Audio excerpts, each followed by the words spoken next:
Acho que a gente já pode ir começando, né? O que você acha, Ivi? Eu acho que por mim pode ser. Pode, né? Pode. Vou fechar aqui então. Ok, vamos lá. Bom, quer fazer alguma abertura formal do evento, alguma coisa, Ju? Como é que vocês fazem? Ó, então, a gente está, né, no pré-evento do Seminário Internacional, né, de Impacto, então sejam todos muito bem-vindos. A gente está aqui com prazer, né, da Ive, facilitar para a gente esse workshop tão interessante. E eu passo a palavra a ela. Sejam bem-vindos. Obrigada, Ive, por estar conosco. Eu que agradeço, Ju. Eu que agradeço também a presença de todo mundo. Tem tantos eventos online hoje em dia, né, que quando o pessoal vem, a gente fica super feliz, assim. Então,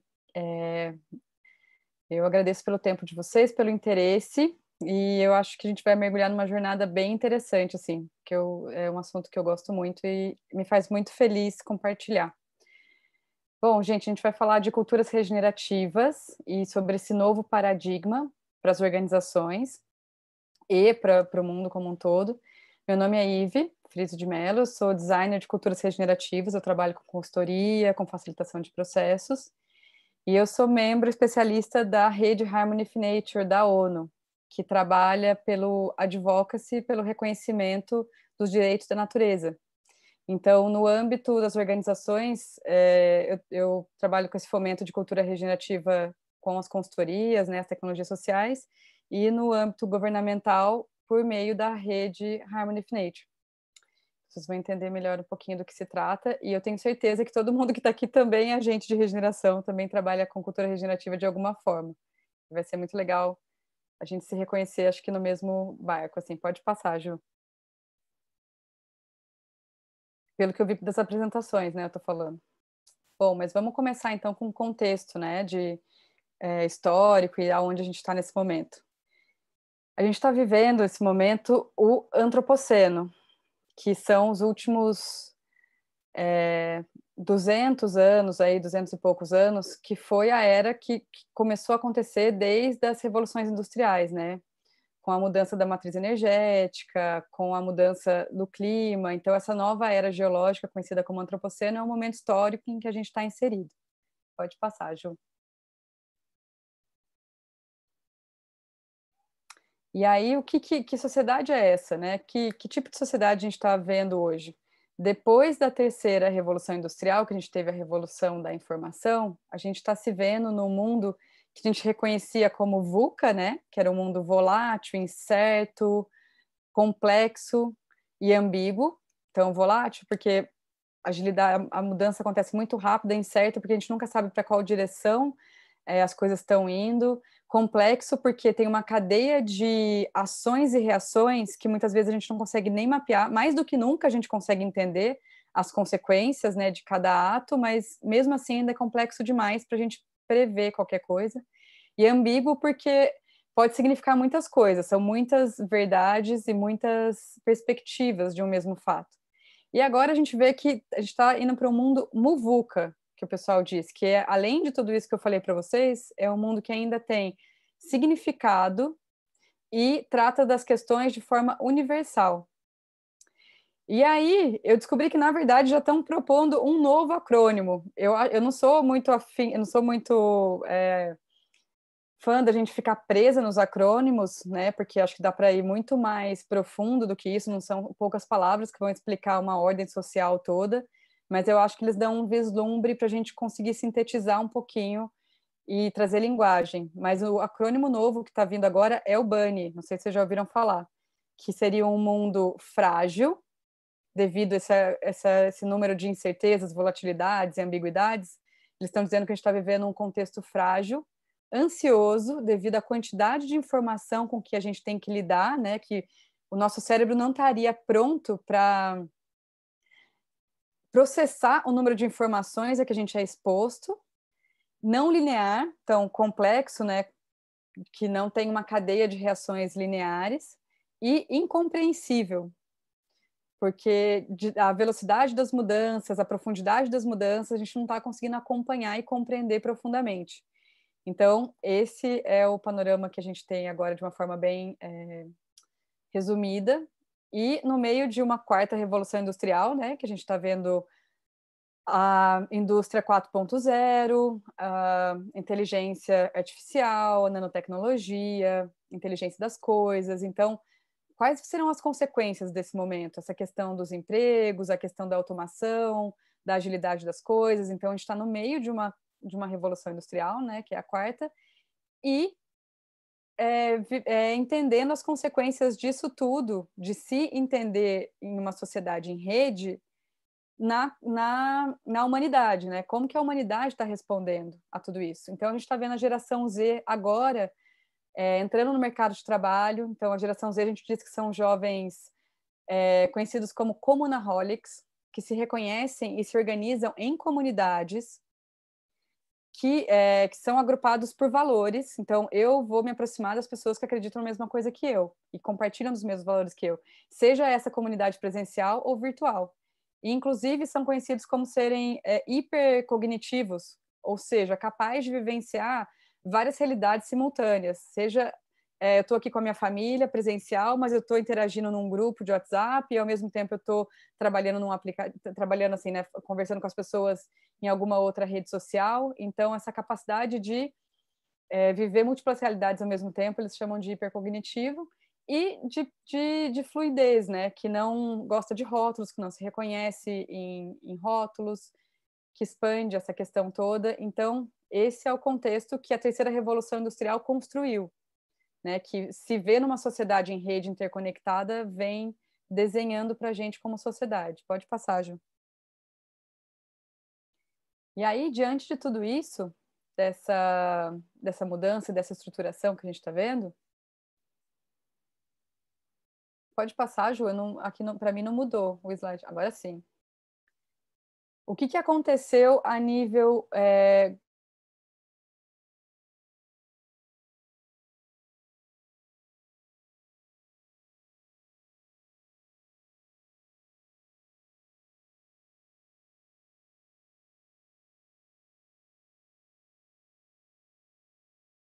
a gente não estava conseguindo ter um olhar holístico para a situação, que a gente não estava considerando os limites naturais, os limites de recurso da terra, de serviços ecossistêmicos.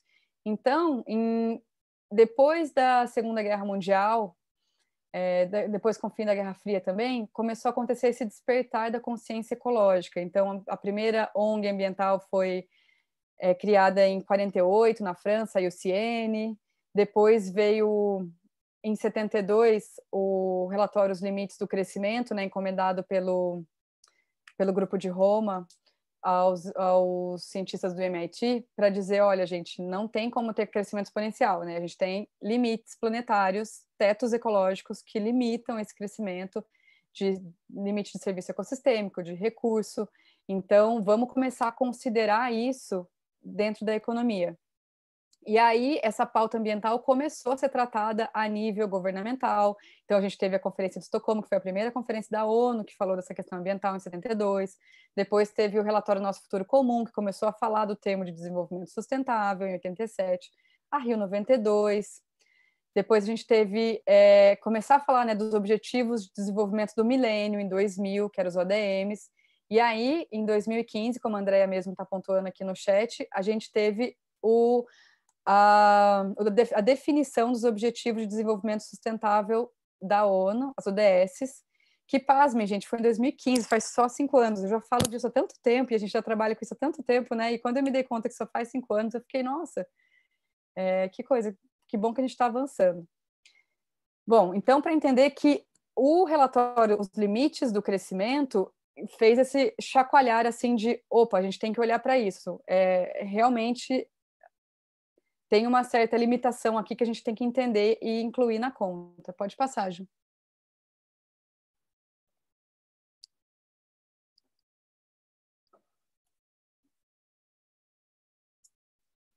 Eu não sei se é a minha internet que está um pouquinho devagar, mas para mim não passou o slide. Ou se... agora foi. Bom, aqui, o que eu queria trazer nesse slide para vocês é que uma das linhas de nova economia que mais contribuiu para esse pensamento de incluir na conta, né, os serviços ecossistêmicos foi a economia ecológica. Então, ela é um campo de estudo interdisciplinar que foi consolidado na década de 80, né, com a criação da Fundação da Sociedade Internacional pela Economia Ecológica. E esse campo interdisciplinar considera campos da economia, da ecologia, da física. Então, começa a olhar para leis da termodinâmica, para conceitos de biofísicos e ecológicos, e fala que, olha, tem um erro aqui na economia tradicional, tá? A precificação, né, das coisas não está incluindo o valor que a gente usa de serviço ecossistêmico, a água, os recursos naturais, e em algum momento alguém vai pagar essa conta. E a gente está produzindo externalidades negativas com isso, não está correspondendo. Então, foi a primeira linha que fez com que a gente começasse a olhar para isso e falar, olha, a economia tradicional não está considerando alguns pontos, está com alguns pontos cegos que a gente tem que considerar. Então, o Nicholas Georgios Rogan ele era um matemático romeno, ele foi considerado o pai da bioeconomia, e a proposta era que a gente não tivesse o que a gente tem hoje, que é a economia está no círculo mais amplo, a sociedade está dentro, então a economia serve à sociedade, e daí o meio ambiente fica meio que de lado, ele só serve para prover, né, para prover recursos e materiais para a gente girar a economia. E a proposta da economia ecológica é fazer essa inversão e fazer montar a economia desse jeito que eu mostrei aqui, ó, que a economia fique dentro da sociedade e que a sociedade fique dentro do meio ambiente, considere dentro do meio ambiente. Então, fazer essa proposta de inversão de valores da economia tradicional. Pode passar, Ju. E aí, tudo isso foi se desenvolvendo ao longo do tempo histórico, e como que isso influenciou na economia? O que aconteceu a partir disso tudo, desses estudos, dessas descobertas, desses relatórios, desse movimento? Em 1996, foi publicado um artigo na revista Business Week chamado O Triunfo da Nova Economia, uma poderosa recompensa da globalização e da revolução da informação, pelo Michael Mendel. E aí ele cunha o termo novas economias. As novas economias já existem há muito mais tempo que isso, já começaram desde a primeira Revolução Industrial, com as sementes da economia solidária, que foi se desenvolvendo ao longo do tempo. Então, desde 1800, a gente já tem sindicatos sendo formados, né, e tal. Mas esse termo foi cunhado em 96, então, a partir daí que a gente começou a olhar para essa área como uma área de estudo. Mas assim, que nem eu falei para vocês, a economia ecológica foi consolidada na década de 80, outros livros que influenciaram as novas economias, as linhas de economia que a gente tem hoje, também na década de 80 e 90 já estavam sendo publicados, então não é tão novo assim, mas teve esse marco. E aí, o que é essa tal dessa nova economia, né? O que quer dizer isso? Que termo é esse? Bom, primeiro, é a proposta de passar de uma economia de produto para uma economia de serviço. Por quê? Porque a gente não vai conseguir produzir produto suficiente para sanar as necessidades da humanidade toda, porque tem as limitações. Então, como é que a gente passa a usar serviços e não consumir produtos? Depois foi a consideração não só dos investidores, sair dessa mentalidade de maximizar lucro para investidor, para shareholder, de olhar e pensar e considerar os stakeholders, todos envolvidos no negócio. Então, também essa mudança aconteceu.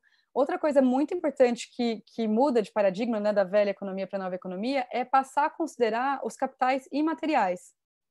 Porque até então, até a terceira revolução industrial, era só voltado na questão do capital financeiro. Aí, na década de 50, mais ou menos, o Pierre Bourdieu ele publica um artigo falando de 4 formas de capital.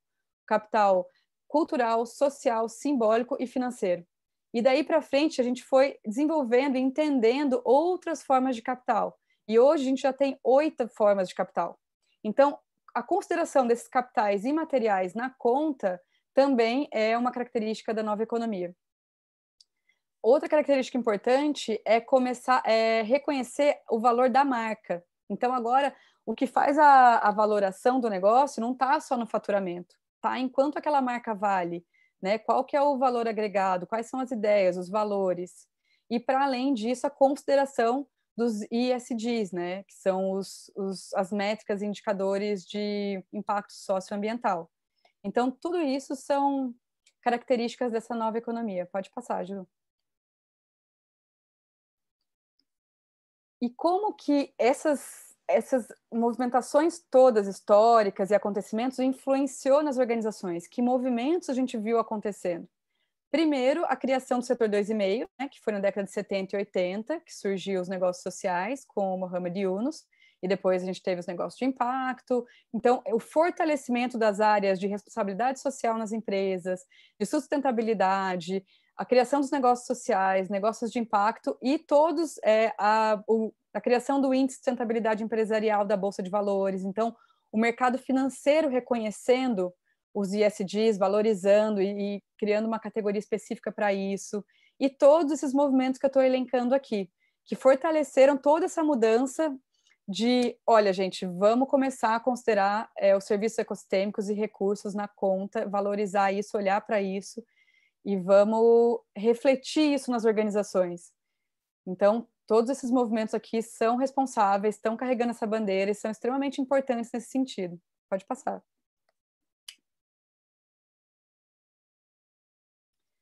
Mas a gente está diante de um outro marco histórico importantíssimo nesse momento. Assim como a gente teve aquele despertar da consciência, né, o relatório Os Limites do Crescimento, a gente está diante de um outro marco. Pode passar. Acho que vocês já devem suspeitar, né? A gente está falando bastante disso ultimamente, ainda mais nesse momento da pandemia. Crise climática, emergência climática, o que está acontecendo agora? Então, a gente percebeu que os recursos são limitados e que a gente influencia o clima global. E agora? E que isso vai influenciar a gente de volta. Então, o último relatório do Painel Internacional por Mudanças Climáticas, o IPCC, ele já determinou, né, uma série de cientistas, uma série de pesquisas, já determinou que se a gente sustentar o que a gente tem hoje, até 2040, a gente vai ter um aumento de 1,5 graus na temperatura, certo? E até 2100, dentro desse século, a gente pode variar de um aumento de 2 graus a um aumento de 4,9 graus, dependendo das medidas que a gente tomar. Com certeza, em 3,2 graus até 2100, se a gente não fizer nada, continuar o que está hoje, a gente vai chegar, com certeza absoluta. Só que tem uma questão. O aumento de 2 graus na temperatura é considerado o ponto sem retorno. É considerado o ponto em que a gente vai começar a ter perda de habitat, vai acelerar a sexta onda de extinção em massa que a gente já está vivendo, vai começar a ter perda de território por questão de aumento do nível do mar, crise de refugiados climáticos, aumento de queimadas, seca, processo de desertificação, desaparecimento dos polinizadores, que também já está acontecendo por conta de perda de habitat.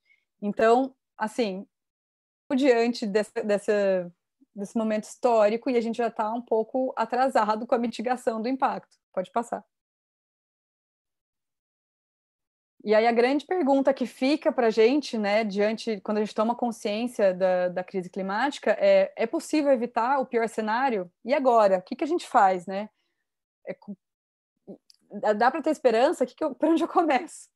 E aí sim, claro, é possível evitar o pior cenário, a gente só precisa reduzir as emissões de gás de efeito estufa em 45% até 2030, comparado ao que a gente tinha em 2010, e zerar as emissões globais até 2050, ou seja, a gente tem 30 anos para mudar radicalmente a matriz energética global. Então, sustentar o que a gente tem hoje não é mais suficiente, tá?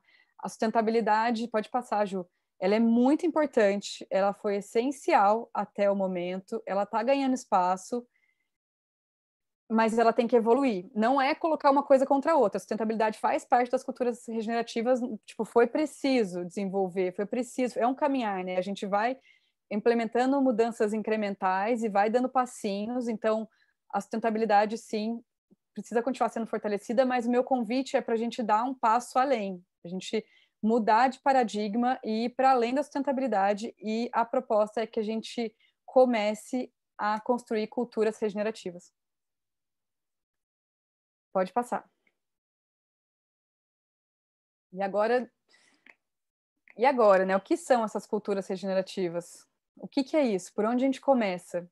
Se a gente precisa ir além, como que é o começo disso tudo? Eu vou propor agora para a gente fazer breakout rooms, separar vocês em salas, e eu vou pedir para que vocês se apresentem primeiramente, porque eu vi que tem pessoas incríveis aqui que já mandaram informações pelo chat, então acho que vai ser muito legal vocês se conhecerem entre si. E depois disso, converse um pouquinho sobre o que é cultura regenerativa para você, o que isso significa, que termo que é esse, tá?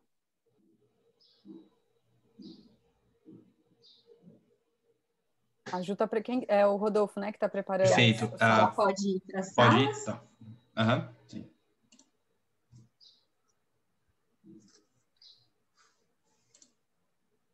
Eu acho que eu não vou participar não, né, Rodolfo? Não. Tá. Vocês podem voltar para cá.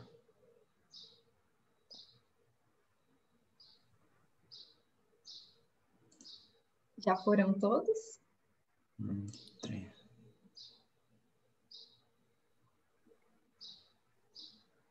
Sim, o pessoal está entrando. Aí. Pronto, ficou só a gente. Agora a gente pode fofocar. Para de gravar agora, Rodolfo. A sala 2 ficou a Flávia e ainda a Keia. Ficou com 2 pessoas, mas a Flávia Tudo bem. também. Não tem problema, não. Pode ser? Tá, Pode. então eu vou printar aqui para a gente poder reproduzir essa mesma configuração depois. Isso mesmo. Vai ficar igualzinho na próxima sala. Eu vou mandar para você só para você ter aí, mas eu configuro Tá, depois. ótimo, obrigada. Eu tô marcando o tempo aqui, a gente vai deixar 15 minutos, né? Isso. Tá. Você quer dar um stop rapidinho na gravação, Rodolfo? Dá para dar? Tá, vou dar um pau. Era nessa página, Ive? Era na anterior. Na anterior mesmo, né? Tá. Isso. Pronto. Beleza.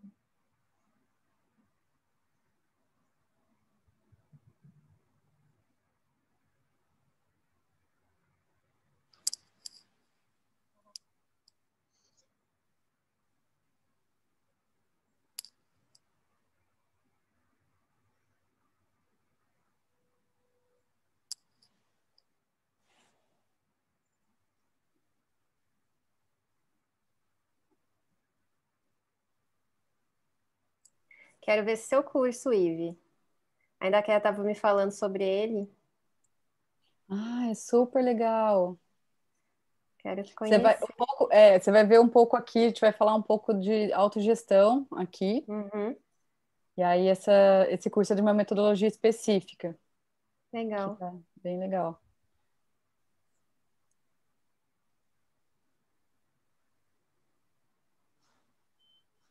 Mas tem algum site? Onde que eu encontro? Só para eu anotar aqui para eu. Ou é pelo seu pessoal, algum lugar? O pessoal já voltou, gente. Tá, depois aí. Pessoal, voltou, então vamos continuar. Bom, pessoal, eu queria saber agora se alguém quer, modelo pipoca mesmo, se alguém quer compartilhar a sua percepção de cultura regenerativa, abrir o microfone, pode falar o que teve de insight, o que discutiu.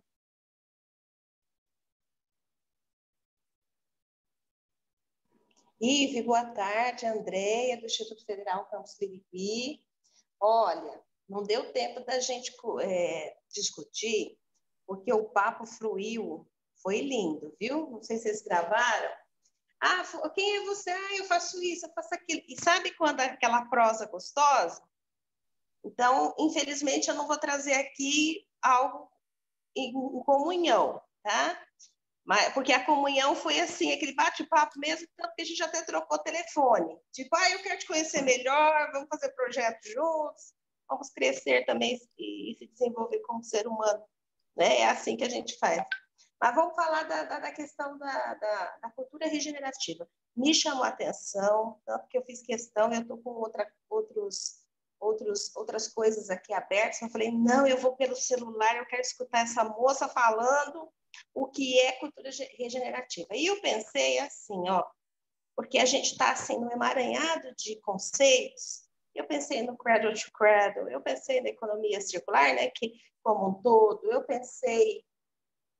quando eu pensei em regenerativo, eu falei, o que é regenerar? É se conectar?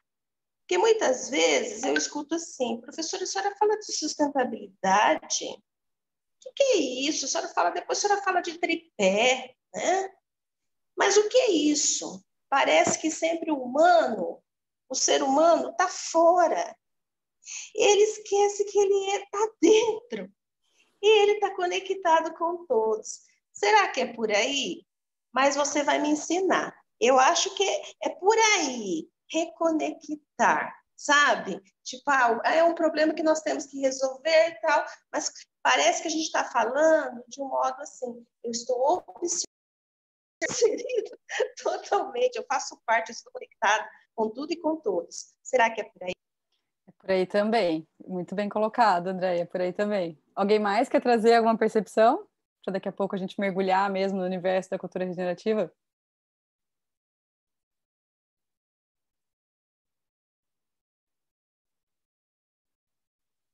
Bom, se ninguém quiser falar, não tem problema. A gente vai direto para a conversa. Vamos lá. Pode passar, Ju. Eu vou precisar me ausentar aí, vou ter já tinha uma reunião marcada. Eu gostaria de saber se vai ser disponibilizado depois dessa apresentação. Gostei bastante. Não vai dar tempo de falar direito, foi bacana com essa pequena participação com as moças aí. O meu projeto ele envolve muito a questão de cidade, cidadão, né? Então, gerando impacto também com proposta para o cidadão participativo, né? Então, é um projeto que é bastante interessante, que inclui também todas essas, é aderente a todos esses cenários também de demandas públicas, voltado também para a questão justamente de impacto ambiental. Tem um projeto também que é um piloto meu também voltado justamente para os invisíveis, né? Como, por exemplo, pescador. Eu moro numa região de balneário, aqui no Rio. Então, também tem um projeto bem interessante justamente para impactar vidas também e melhorar condições de vida e oportunidades, né, para essas pessoas. Mas eu achei muito interessante e bastante proveitoso até aqui. Obrigado pela oportunidade.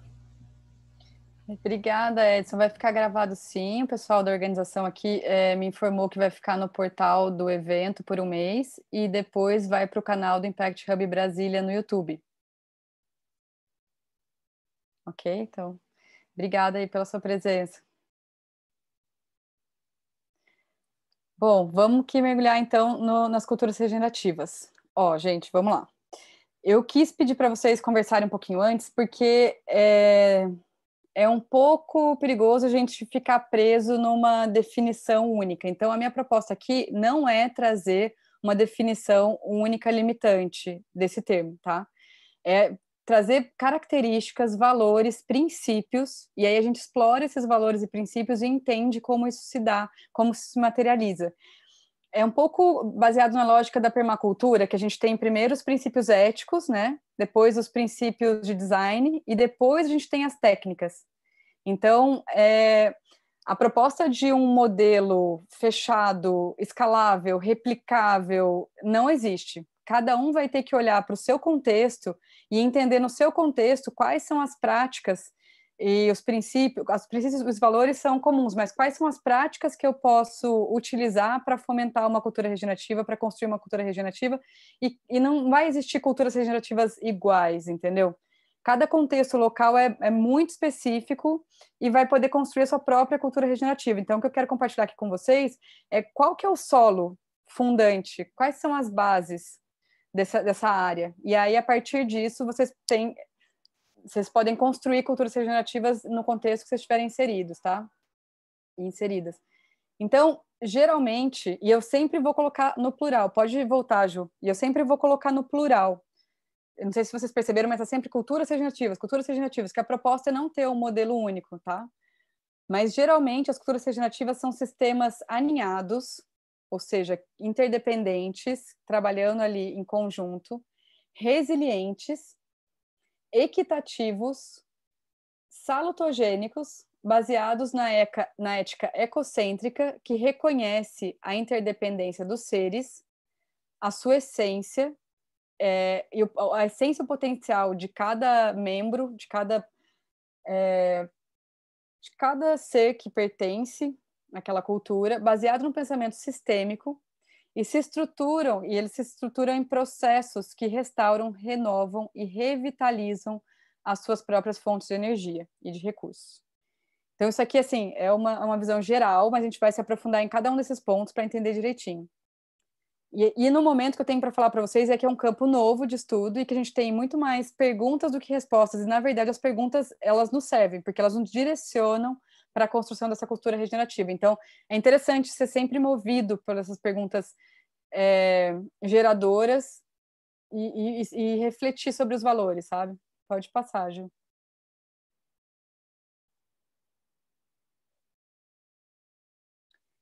Então, vamos lá.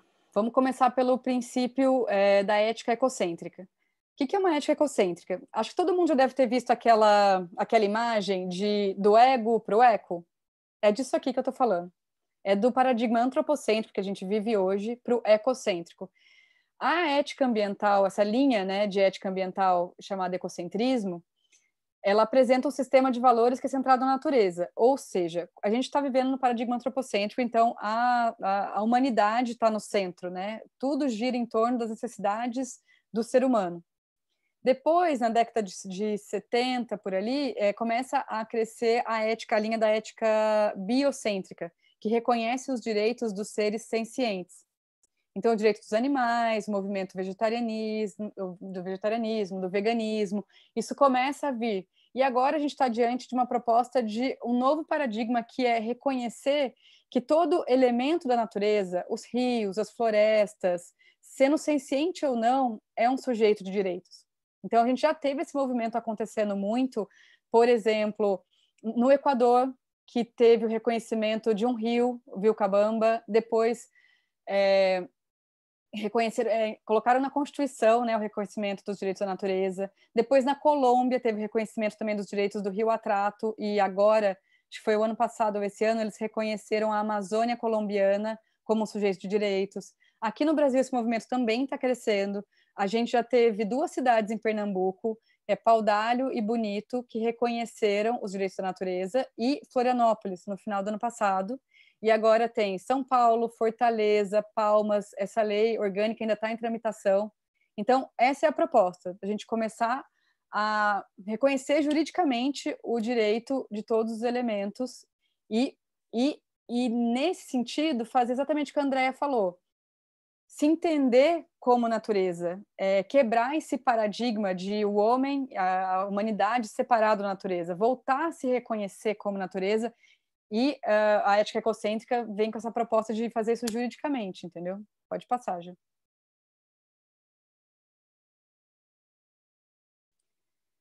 Outra coisa interessante de trazer, outro princípio e valor que as culturas regenerativas se baseiam, é no pensamento sistêmico. Ou seja, entender que o todo é formado por partes interligadas e entender a vida como redes de relacionamentos interdependentes. Então, esse olhar sistêmico, a gente vive hoje também sobre um paradigma um pouco reducionista, tecnicista, que olha para as coisas linearmente, de uma forma assim, causa-consequência, fim. Só que, como eu falei para vocês lá atrás, a gente está vivendo um mundo complexo, em rede, interconectado.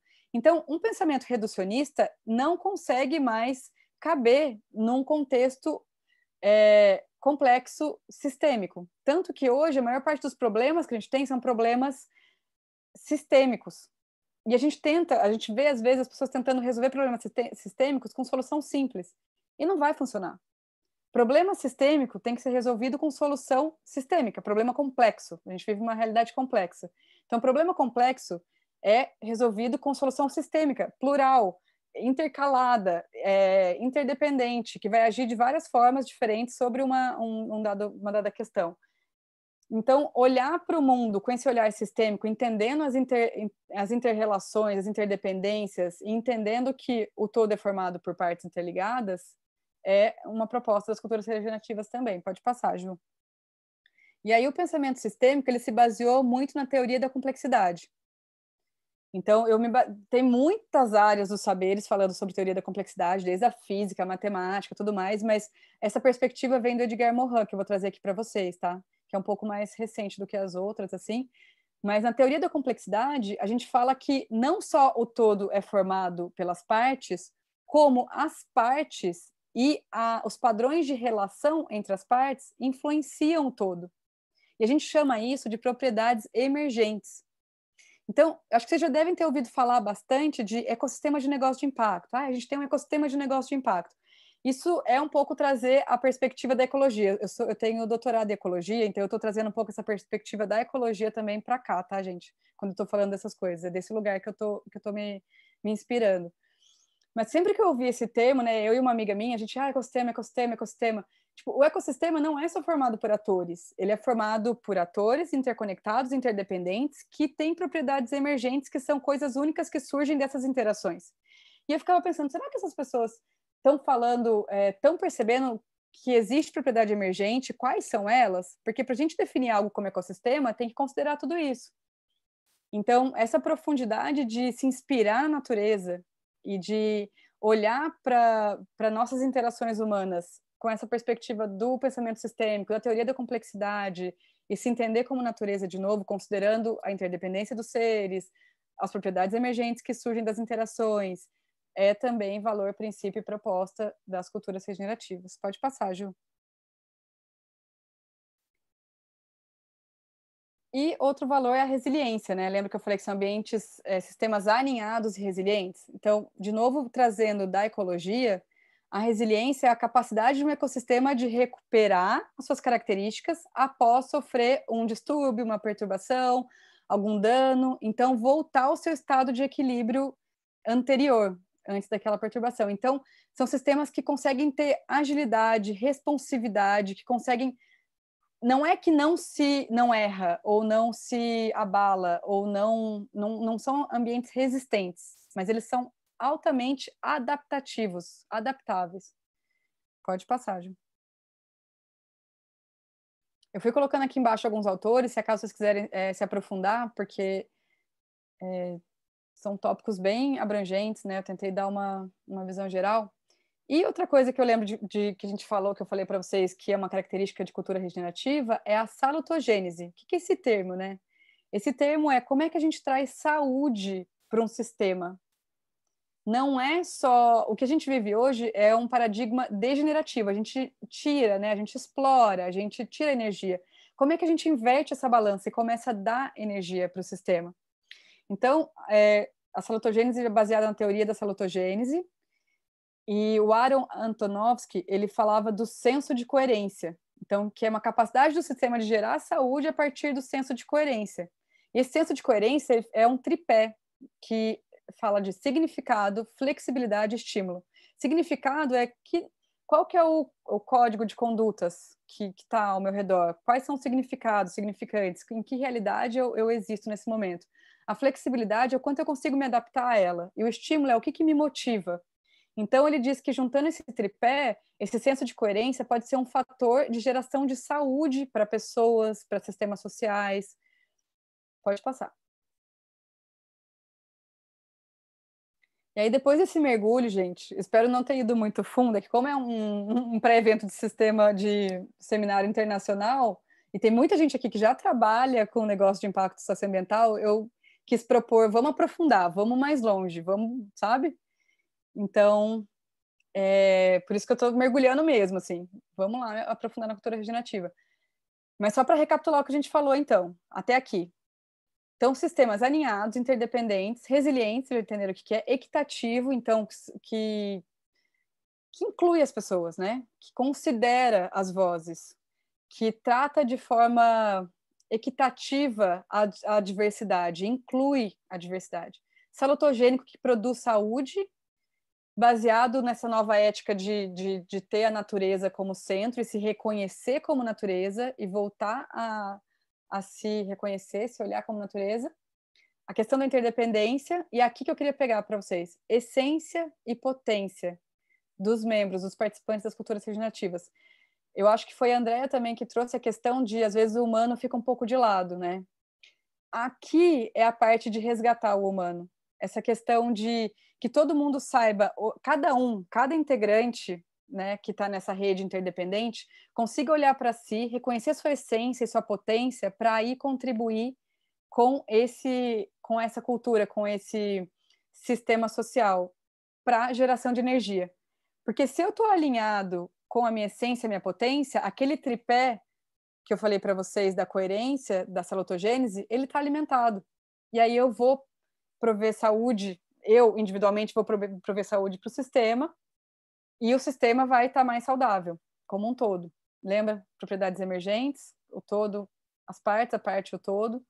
Pode passar, Gil. Essa parte é um pouco filosófica, gente, eu sei, mas agora a gente vai para a prática, tá?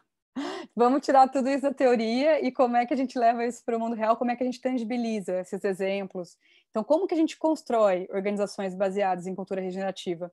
Como é que a gente faz com que os sistemas gerem saúde ao invés de sugar, né, a saúde ou a energia do sistema? Pode passar.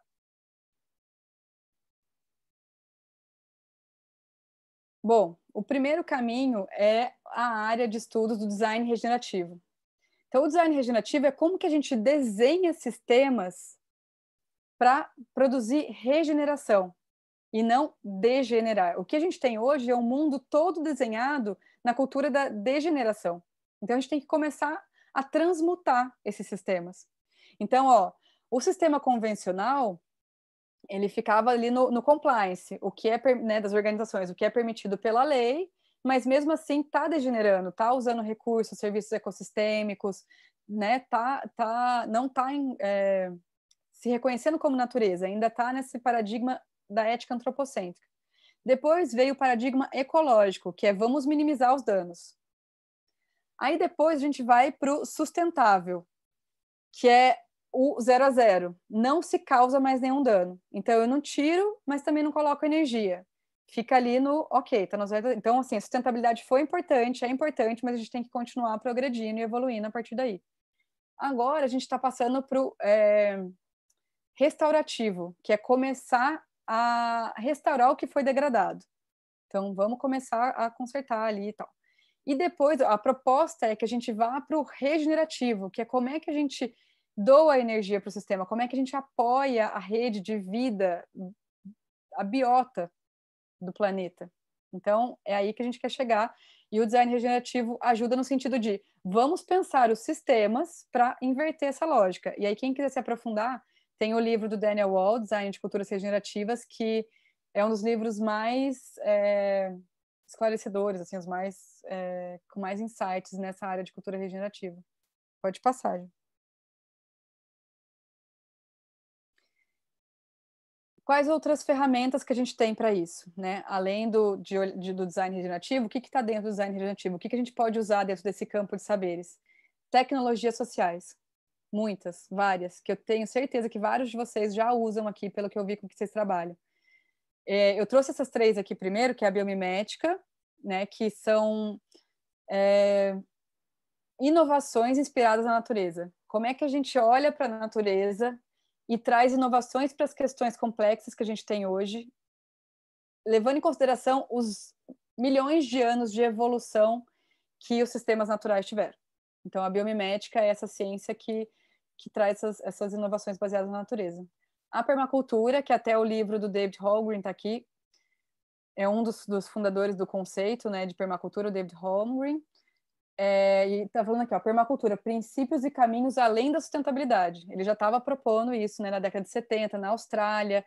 Então, como eu falei para vocês, a permacultura tem os 3 pilares éticos, que é cuidado com as pessoas, cuidado com a terra, com o planeta, com a terra, e cuidado com o futuro. Aí, desses 3 princípios, surgem os 12 princípios de design, e aí, desses 12 princípios, surgem as técnicas, que também acho que vocês já podem ter tido contato, que compostagem,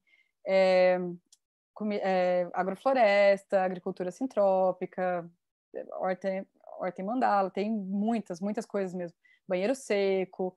Então, como é que a gente tira da teoria e extrapola para a prática? E autogestão. A autogestão é uma forma de gestão de sistemas que visa distribuir o poder, a responsabilidade e incluir todas as vozes.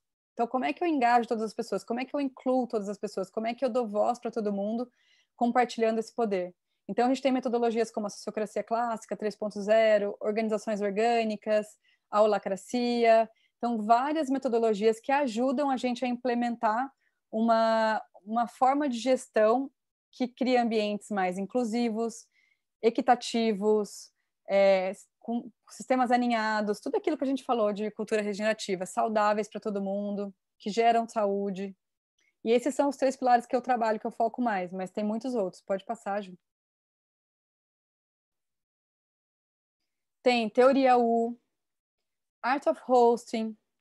O Dragon Dream Art of Hosting é facilitar conversas que importam, significativas. Então, várias metodologias para a gente organizar conversas de uma forma a incluir todo mundo também, fazer de uma forma otimizada, tirar insights.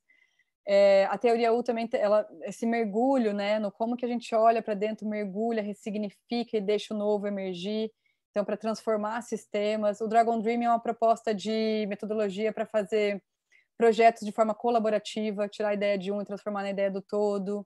A comunicação não violenta também para fazer mediação de conflitos, conversas, entender as pessoas a partir de um paradigma de olhar para a necessidade do outro. Então, todas essas metodologias são metodologias que trabalham para o desenvolvimento de culturas regenerativas. Pode passar. E aí, também, que foi uma coisa que a Andrea trouxe, pontuou em vários momentos ali, as novas economias também são propostas da gente inverter esses paradigmas, reconstruir o sistema econômico e fazer de uma forma diferente, baseado e que gere saúde para o sistema. Então, por exemplo, a economia solidária, que é baseada em 4 pilares, né? Que é a cooperação, a autogestão, a solidariedade, desenvolvimento econômico local. Tudo isso gera saúde para o sistema, tudo isso leva em consideração os serviços ecossistêmicos que a gente tem, olha com essa perspectiva de cultura regenerativa. A economia Dunnett também, que olha para as fundações sociais, as necessidades da humanidade e para os tetos ecológicos. Então, o que a gente tem de limitação com relação a serviço ecossistêmico? Como é que a gente combina essas duas coisas? Como é que a gente faz um sistema econômico que respeita essas duas margens mesmo, né? A economia circular, que diz que o lixo é um erro de design, e para mim a economia circular é totalmente baseada na biomimética, porque hoje a gente tem uma economia linear, né, que extrai da natureza, produz, usa, descarta. E a proposta é transformar essa linearidade em algo circular, então imitando a natureza mesmo, se inspirando na natureza. Como é que a gente reaproveita tudo, assim como é feito na natureza, que tudo é cíclico. E a economia regenerativa, que para mim ela é uma releitura da economia ecológica que eu falei para vocês, porque ela considera que o Sol e a Terra são bens de capital original. Lembra que a economia ecológica vinha e dizia assim, olha, a gente não está considerando os serviços ecossistêmicos na conta, na economia tradicional, a gente está produzindo externalidade negativa aí, o modelo não está fechado. E aí a economia regenerativa vem com essa proposta de vamos reconhecer o Sol e a Terra são bens de capital original, mas vamos se basear também na natureza para desenhar um sistema econômico inspirado na natureza. Então, para mim, é uma releitura da economia ecológica com uma pitada de biomimética, para a gente fazer propor o novo, né? Com esses novos valores. Pode passar, Ju. Então, todas as novas economias também nos ajudam, nos impulsionam. Se a gente está trabalhando nessas lógicas, a gente já está trabalhando por uma cultura regenerativa.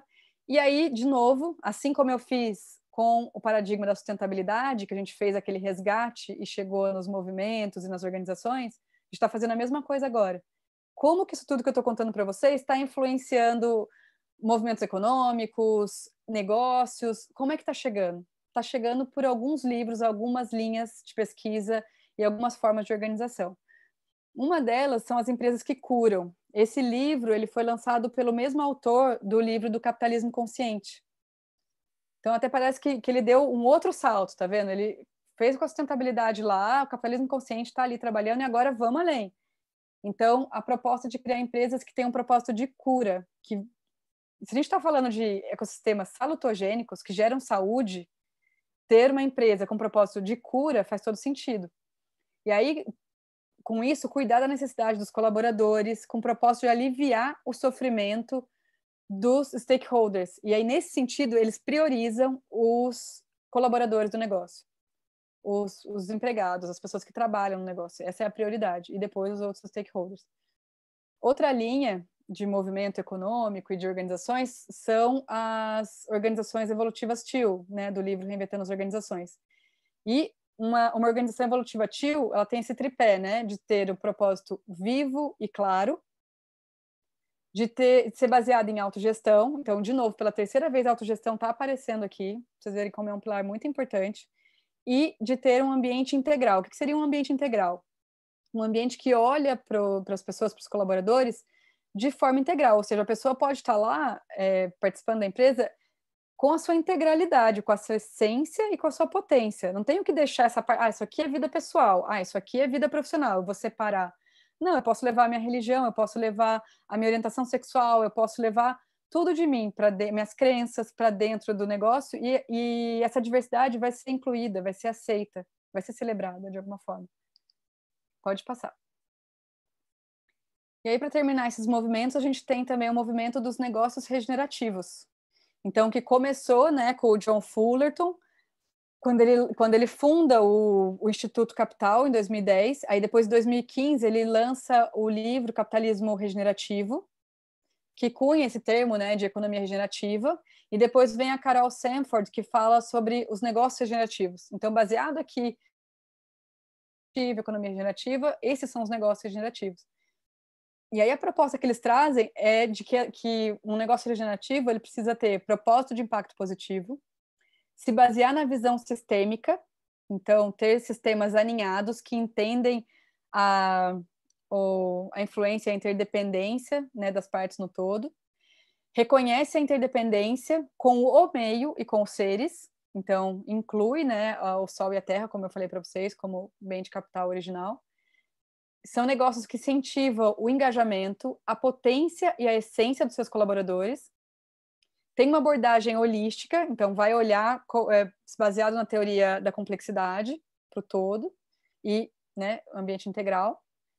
Prezam pela inovação, adaptabilidade, responsividade, participação empoderada. E aqui dialoga muito com a autogestão, mas não necessariamente tem que ser sob a lógica da autogestão os negócios. E valorizam ancestralidade e o contexto local. E tem inspiração na biomimética, como eu falei para vocês antes. Então, esses seriam características desses negócios regenerativos. E aí, o que eu queria pontuar aqui para vocês é que a gente está vivendo o começo disso tudo. Lá, no paradigma da sustentabilidade, eu trouxe para vocês, eu não trouxe livros, eu trouxe já movimentos consolidados com empresas participantes. A gente já teve uma caminhada longa e uma jornada longa. Aqui, nesse novo paradigma, a gente ainda está lançando teorias. A gente ainda está consolidando essas teorias. Olha, eu trouxe 3, 4 livros para vocês e agora a gente vai começar a olhar para os negócios com essa lente para, quem sabe, no futuro ter movimentos que incorporam isso tudo. Então, a gente está no começo dessa virada de chave. Pode passar. E aí, para a gente começar a virar a chave, acelerar, é necessário que a gente comece a se reconhecer como agentes de regeneração, que trabalham sob a perspectiva da economia, da cultura regenerativa e que já tem empresas trabalhando nessa lógica. Então, e produzir organizações nessa lógica. Então, essa é a minha proposta com esse workshop. Vamos acelerar essa transformação, sabe? E aí, por isso que eu vou trazer alguns exemplos de organizações e práticas para a gente poder pensar e começar a usar essa lente agora para olhar para as organizações. E aí, em organizações Teal, eu trouxe a FAV e a Target Teal, que eu vou explicar um pouquinho mais para vocês com os exemplos. Em empresas que curam, eu vejo muito no propósito da The Forest e da Tribo, que são 2 consultorias de desenvolvimento, de cultura e tudo mais. E de negócios regenerativos, a gente tem o Sinal do Vale, que ela faz parte da iniciativa da comunidade regenerativa de negócios, né? Que faz parte do Instituto Capital, que faz parte da economia regenerativa lá do John Fullerton. Eles são 15 organizações no mundo todo, em 8 países, que estão se colocando como exemplo de economia regenerativa. E a gente tem a sorte de ter uma no Brasil, que é a Sinal do Vale, que tem a proposta, a missão da Sinal do Vale é a regeneração das relações humanas, do meio ambiente e tudo mais. E a Patagônia, que aí eu vou contar um pouquinho mais para vocês depois. Pode passar. Então, vamos lá, vamos para práticas, exemplos, vamos para tangibilizar tudo isso que a gente está falando. Então, no sentido de ter... Lembra que a gente falou que as culturas regenerativas são sistemas aninhados, né? Então, descentralizados, aninhados. Como que a gente pode produzir isso numa organização? Por meio da autogestão, tá? A autogestão... Tem outras formas de trabalhar autogestão que não são só sistemas aninhados, mas tem também formas assim.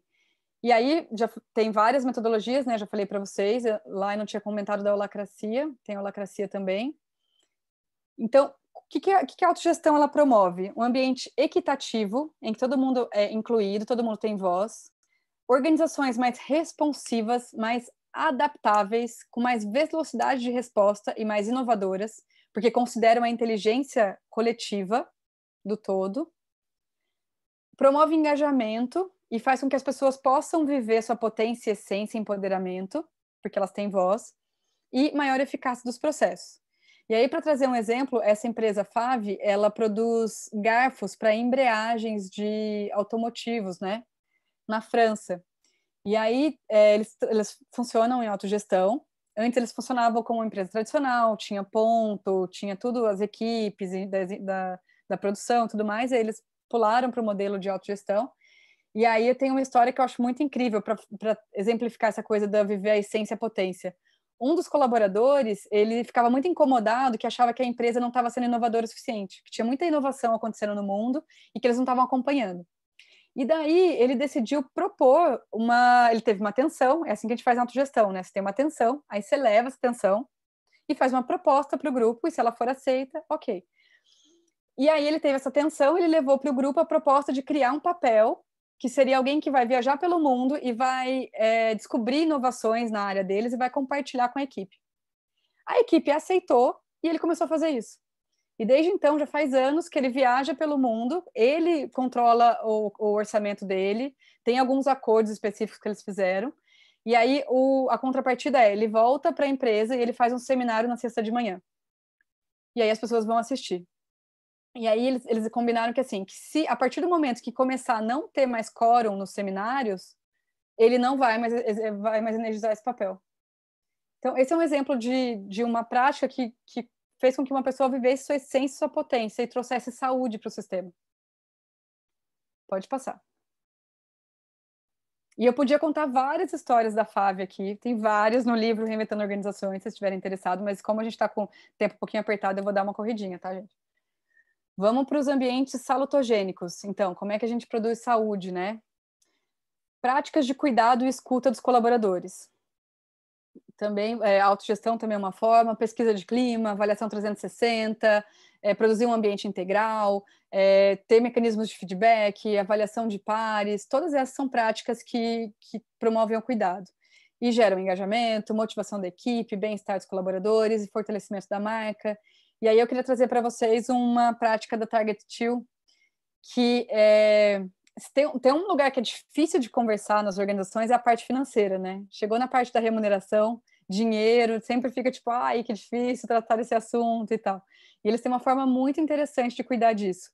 Quando entra um novo... Primeiro que eles são uma organização em rede, que já é uma inovação, e depois que quando entra um trabalho novo, eles definem, né, que consultor que vai ficar com aquela empresa, com aquela organização, porque eles são uma empresa de consultoria para autogestão, para desenvolvimento de cultura e tudo mais. E aí, para fazer a divisão da remuneração, eles usam a técnica do money pile. Então, eles resolvem, eles conversam entre eles, e baseado nas necessidades de cada pessoa, e não no tempo que ela vai se dedicar, ou na formação que ela tem, ou no tempo de casa que ela tem, não é isso que define a decisão. É na necessidade de cada um naquele momento. E qual que é o ponto ótimo de todo mundo que vai participar daquele projeto. E aí eles definem como é que vai ser a remuneração por pessoa, por projeto. Então, eu também acho que a gente tem que atingir um nível de maturidade como equipe muito grande, poder falar sobre esses assuntos, né, de uma forma estruturada, madura, segura. Pode passar. Para mim é um exemplo de inclusão, assim, bem grande. Outra prática, ambientes equitativos e resilientes. Então, quando a gente está falando de equitativo, a gente está falando de inclusão, a gente está falando de diversidade, a gente está falando de promover ações afirmativas. Então, política de diversidade e inclusão, plano de sucessão, diversificação de stakeholders, tudo isso promove resiliência para o sistema. Por quê? Primeiro, diversidade de olhares, mas a diversidade sem inclusão não é efetiva. Não existe diversidade efetiva sem inclusão.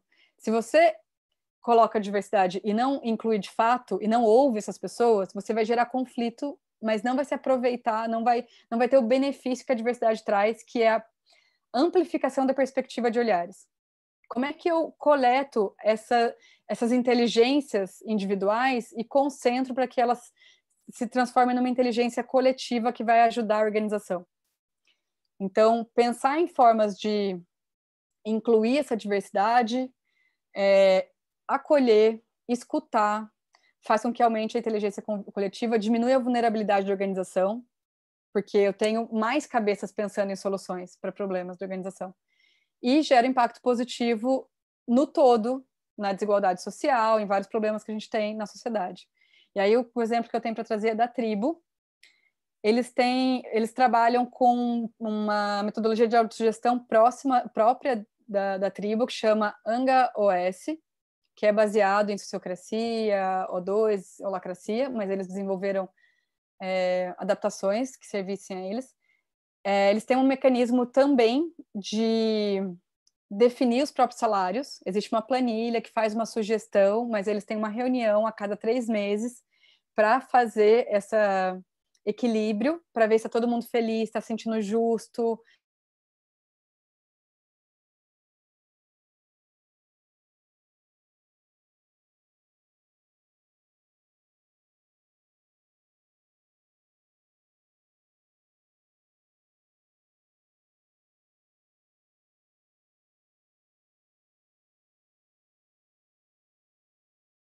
Pegar todas essas informações e fazer uma retrospectiva e adaptar a organização para tudo que foi colhido ali de informação. Então, é um cuidado, eles são baseados na cultura humanizada, então, é bem esse cuidado e também como é que a gente faz com que as pessoas vivam sua essência, sua potência, se sintam escutados, acolhidos, incluídos e incluídas. Então, vai bem nesse sentido também. Pode passar, Ju.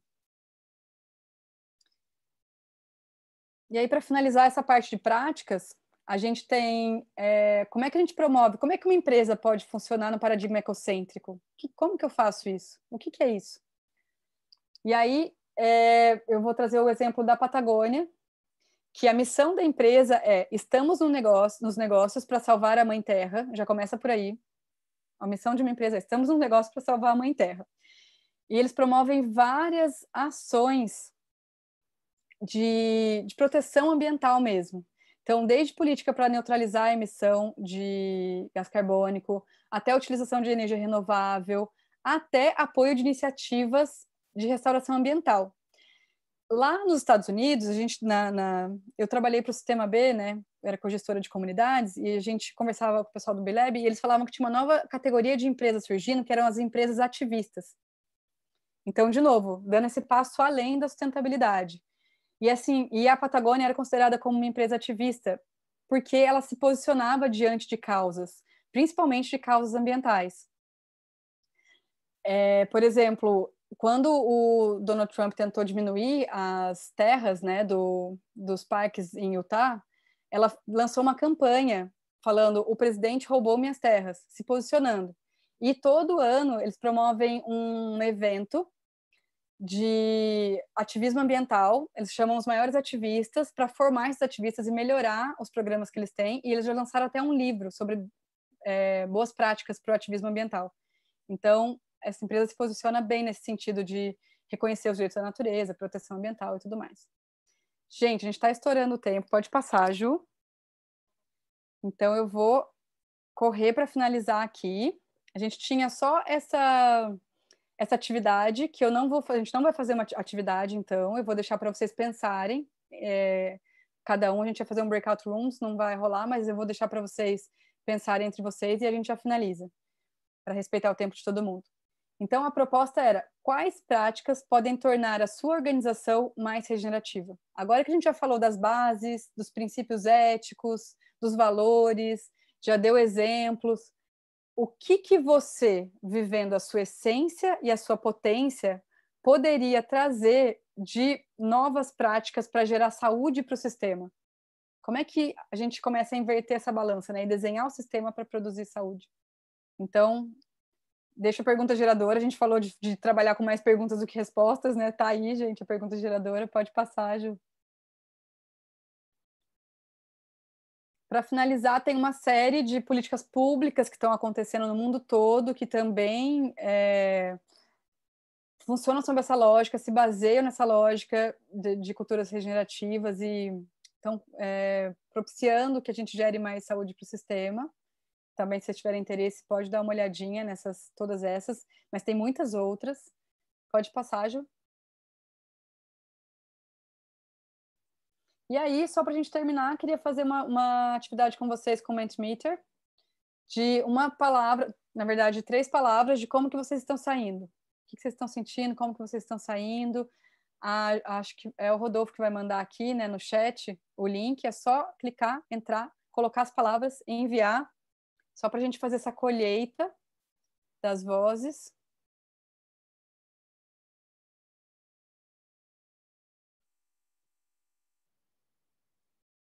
Acho que agora vai ser o Rodolfo que vai compartilhar a tela ou vai ser a Andréia? Para a gente ver o resultado. Eu não tenho acesso aos resultados dessa votação. Acho que tem que ser a Ju. Ela me mandou o link. Foi você que criou, Ju? A Ju não tá aqui. Será que ela caiu? Então, quando a gente vai... Não, ela tá ali sim. Eu tô aqui. Não tô vendo. Enquanto vocês vão preenchendo as palavras, a gente vai organizando aqui para visualizar o resultado, gente. Perfeito. Você que criou a votação, Ju? Foi a Ivy. Fui eu. Então ele vai estar no teu painel. Aí os resultados, o link para visualização. E aí, a gente pode clicar aqui. O Rodolfo compartilhou o link. A gente clica no link e escreve a palavra. Isso. Aí você consegue abrir aí, Ivy, para a gente ver os resultados? Uhum. Tá. Eu sei.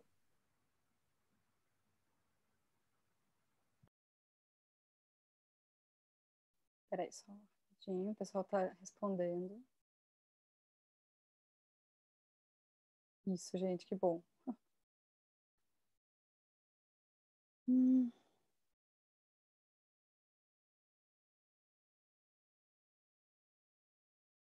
Olha, então vamos lá. A gente saindo inquieta, esperançosa, conectada, regenerada, adorei o regenerado. Querendo mais, curiosa, curativa, empolgada, inspirada, animada, ativada, vontade, empolgada, grata, acelerado. Adorei. Bom, eu tô saindo também muito feliz. Pode voltar, Ju, a compartilhar o último slide. Tô saindo muito feliz e agradecida por cada um de vocês, cada uma de vocês, e esperando que a gente possa ir formando esse grupo de impulsionamento das culturas regenerativas, sabe? Pode abrir o microfone, se quiserem falar alguma coisinha para a gente se despedir. Eu só queria acabar com uma frase que a Lala, da Henselin, né, da Fluxonomia 4D, usa bastante, que ela diz assim, que para mudar um paradigma existente, que, na verdade quem diz é o Buckminster Fuller, mas ela usa bastante, que para mudar um paradigma existente, ao invés de lutar para tentar mudar o modelo problemático, a gente deve criar um novo modelo para tornar o antigo obsoleto. Então, a proposta está aí, que bom que está todo mundo animado, inquieto, empolgado, para a gente criar essa comunidade aí de impulsionamento. E aí, se vocês quiserem abrir o microfone, falar alguma coisinha para a gente se despedir, a gente termina por aqui. E eu agradeço muito.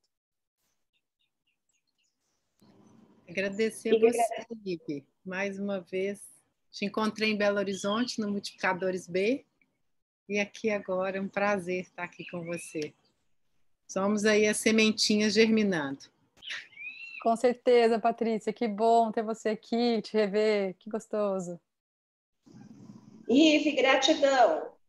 Eu estou estudando aqui, procurando esses livros e gostaria de entrar em contato com você, se possível, para a gente continuar realmente essa conexão e trazê-la, mesmo que de forma remota, né, assim que nós estamos vivendo, para o nosso Instituto Federal de São Paulo, para que você fale essas coisas maravilhosas para os professores, para os alunos, ok? Fica já o convite, mas a gente entra em contato contigo, viu? Muito obrigada, gratidão.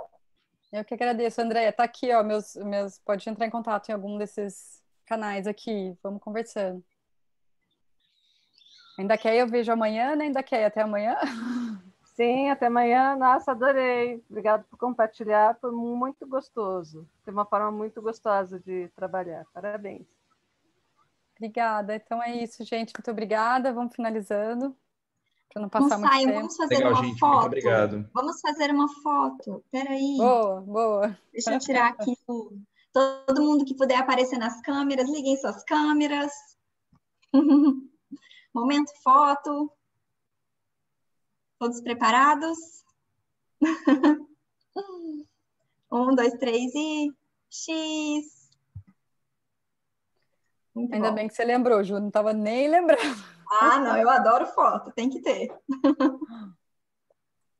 Então tá. Obrigada, muito obrigada, Ive, foi maravilhoso. Espero que vocês também tenham aproveitado tanto quanto eu aproveitei. Aprendi pra caramba hoje. E que bom vocês estarem aqui conosco também. Vocês foram importantes. Eu cheguei no final. Vai.